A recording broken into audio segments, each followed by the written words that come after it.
Everyone has a disability, but it's the way you handle it. I taught him that at a very young age. The word can't was never in the vocabulary, right? What would they say? You have a disability, but you have the ability to do anything you can and put your mind to, right?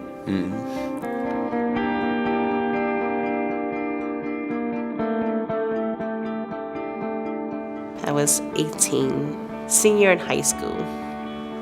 I got pregnant. Went in labor, 11:30, and Arsenio Hall was on. That's how I remember on the Saturday nights. Baby was healthy. The doctor came in, checked me. For some reason, she wanted to break my water bag. Next thing I know, she was screaming for help for emergency C-section. I remember them telling my parents, one of them's not gonna make it, who would they save? We both made it out. When I went into the emergency room, I was okay. But the minute they broke my water bag, I wasn't. Wasn't sure if it was a hospital fault at that time. I was just happy that I had my child. They never did say that something was going to be wrong with him. Found out maybe close to a year old that he had cerebral palsy. We went to PT, we went to OT, we went to speech therapy. We did it all. There was no way I could do work and him. You're wearing a jacket. One day I was at work and a coworker of mine said, "Why don't you call this lawyer up?" And I was like, "For what?" And she's like, "Just call. It doesn't hurt to try. It doesn't hurt."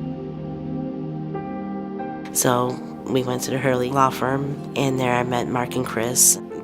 They thought we had a pretty good case.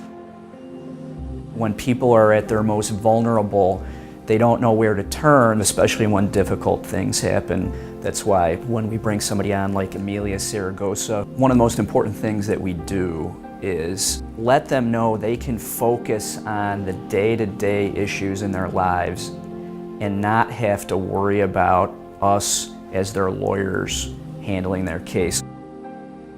Every case requires a commitment to understanding that story, understanding it at a deep level. By the time I'm done trying a case, I know everything I could do has been done to make sure justice is done. Chris is able to not only get the research done, but put it in context and present it to a jury in an understandable fashion. And that jury is riveted.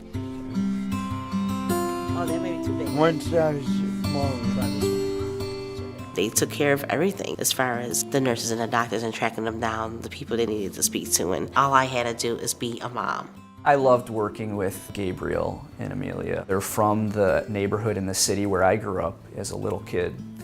But also, Gabriel is such an engaging young man who has overcome so much of his disability to have a life where he can have a birthday party like he did a few weeks ago and have the restaurant packed with people because he is such a great person to be around. That's awesome.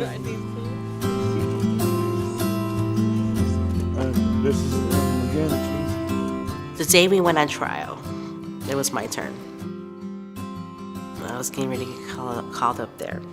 They said, "Don't be nervous, just be yourself." They assured me that they'll be right there, which they are. The people we represent want their story known because they don't want other people to go through what they've gone through.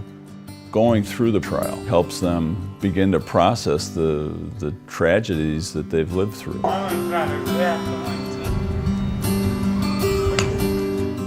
When the settlement came in, it was just a relief because I don't have to worry about who's gonna take care of him if something happens to me. Now the funding is there for when he needs it, for his medical issues. And this is my mom. She's awesome, she's wonderful. She would do basically anything she can for me. There was a lot going on, but it's all paid off. It just showed it took a lot of work. And I'm thankful for everything. I came a long way.